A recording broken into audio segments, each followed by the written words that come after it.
America Iran വാർത്തകൾക്കിടെ ലോകത്തിന്റെ കണ്ണുകൾ ഒരു കപ്പലിന്റെ ഡെക്കിലാണ്. ഇറാനെ ലക്ഷ്യമിട്ടിറങ്ങിയ അമേരിക്കൻ സൈന്യത്തിന്റെ മുൻനിരയിലുള്ള ഒരു യുദ്ധക്കപ്പൽ. അതാണ് USS എബ്രഹാം ലിങ്കൺ.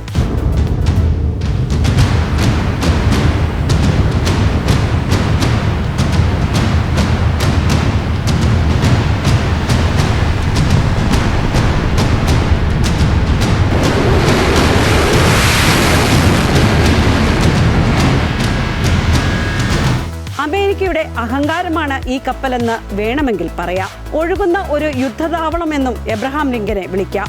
ലോകത്തിലെ ഏറ്റവും വലിയ യുദ്ധക്കപ്പലുകളിൽ ഒന്നാണ് ഇത്. സമുദ്രത്തിലെ അമേരിക്കയുടെ സൂപ്പർ പവറായ ഈ കപ്പലിന് 330 മീറ്റർ നീളമാണുള്ളത്. ഏകദേശം 1 ലക്ഷം ടൺ ഭാരം വഹിക്കാൻ ശേഷിയുണ്ട്. ഒരു തവണ ഇന്ധനം നിറച്ചാൽ വർഷങ്ങളോളം കടലിൽ സഞ്ചരിക്കാനാകും. അതിനാൽ തന്നെ ദീർഘകാല സമുദ്ര ദൗത്യത്തിനായാണ് അമേരിക്ക എബ്രഹാം ലിങ്കനെ നിയോഗിക്കുന്നത്. ഏത് പ്രതിസന്ധിയിലും കുതിച്ചു പായും. മണിക്കൂറിൽ 30 നോട്ടിക്കൽ മൈൽ വേഗതയിലാണ് സഞ്ചരിക്കുക.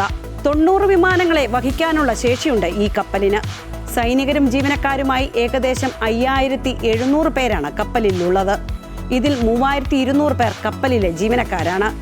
അമേരിക്കയുടെ മുൻ പ്രസിഡന്റ് എബ്രഹാം ലിങ്കനോടുള്ള ബഹുമാനാർത്ഥമാണ് കപ്പലിന് ഈ പേര് നൽകിയത്. കാലിഫോർണിയയിലെ സാൻഡിഗോ നേവൽ എയർ സ്റ്റേഷനാണ് ഹോം പോർട്ട്. 1984 കപ്പലിന്റെ നിർമ്മാണം ആരംഭിച്ചത്. 5 വർഷം കൊണ്ട് കപ്പലിന്റെ നിർമ്മാണം പൂർത്തിയാക്കി. 1989 ഒക്ടോബർ 30 അമേരിക്കൻ നാവികസേന കപ്പൽ ഏറ്റെടുത്തു. 1989 നവംബർ 11 ഔദ്യോഗികമായി കമ്മീഷൻ ചെയ്തു. ആണവോർജ്ജത്തിൽ പ്രവർത്തിക്കുന്ന നിമിറ്റ്സ് ക്ലാസ് വിമാനവാഹിനി കപ്പലാണ് എബ്രഹാം ലിങ്കൺ. അമേരിക്കൻ നാവികസേനയിൽ സേവനത്തിലുള്ള 10 ആണവോർജ്ജ വിമാനവാഹിനി കപ്പലുകളുടെ ഒരു വിഭാഗമാണ് നിമിറ്റ്സ് ക്ലാസ്. ഇതിൽ 5ാമത്തെ കപ്പലാണിത്. 2 ആണവ റിയാക്ടറുകളാണ് കപ്പലിനെ പ്രവർത്തിപ്പിക്കുന്നത്. കപ്പലിന്റെ പ്രവർത്തനത്തിനായി ഒരു ദിവസം $2.5 മില്യൺ ചിലവ് വരുന്നത്. വിമാനങ്ങൾ, ബാലിസ്റ്റിക് മിസൈൽ എന്നിവയെ നേരിടാൻ ഈജിസ് റഡാറും സ്റ്റാൻഡേർഡ് മിസൈലുകളും കപ്പലിൽ സജ്ജമാണ്. ഭീഷണികളെ തടയാനുള്ള ഇലക്ട്രോണിക് വാർഫെയർ സിസ്റ്റം ഇതിന്റെ പ്രത്യേകതയാണ്. കടലിൽ നിലയുറപ്പിച്ചുകൊണ്ട് തന്നെ ശത്രു രാജ്യങ്ങളെ തകർക്കാനുള്ള ശേഷി ഈ കപ്പലിനുണ്ട്. കൂടാതെ ആശുപത്രി, ജിം, വിനോദ സൗകര്യങ്ങൾ എന്നുവേണ്ട എല്ലാ സൗകര്യങ്ങളും കപ്പലിൽ ഒരുക്കിയിട്ടുണ്ട്.